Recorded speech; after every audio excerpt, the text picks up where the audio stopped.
How does it feel to be here at the Ziegfeld? Hey, it's great. You know, I love this cinema anyway, so it's really fun to be here, and I love New York.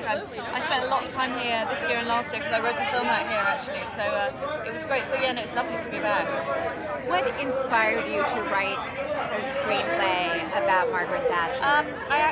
I was approached about writing a film about Margaret Thatcher, but trying to find the angle on it was the hardest thing. So what was really inspiring was an article that her daughter wrote about her mother in about 2004, and when she went out for lunch with her and noticed that her mind was slipping. And it was very intriguing to me for a mind to have been so brilliant as hers, to look at her life after her career and after her reign, and so that was really the starting point. It's such an intimate film in a way. Talk about how important it was for you to kind of peel off the layers of this woman. I think the film is a study of power and loss of power and the isolation of power and the huge challenges and pressures of that. So I think it was very important that I focused on that, and I feel it's a sort of study of an every woman.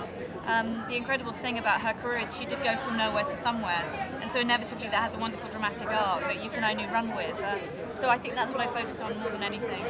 Why is she still such a polarizing figure? Because I still think we're living with the effect of her policies, you know, and yet I think the country hungers for such a strong leader. I mean, you know, the essence of her political policies was her conviction, and so I think there's a sort of dichotomy with that you want someone who has such drive and such absolute conviction, and yet I think there was a devastating effect, you know, left behind by her policies that people still feel resonate now. I love the scenes with Jim Broadbent and Streep. Talk about the relationship of Dennis and Margaret. Well, it was a very interesting relationship. You know, he'd been married before. He was older than her. In many ways, he was a very modern man. You know, he had his golf, and he liked a gin and tonic, and but he was very much a man who walked by her side and was quite happy to play second fiddle in a way to her career. So I think in many ways he's a very kind of 21st century man, which is funny for a man who actually grew up in the 40s and 50s. So that was very intriguing to me to look at those. Also, you know, I looked at people like Hillary Clinton and Bill Clinton and Tony Blair and his wife, and I thought, you know, there's always a strong man or woman behind a political leader. So it really attracted me to sort of look at him and that particular core of their relationship.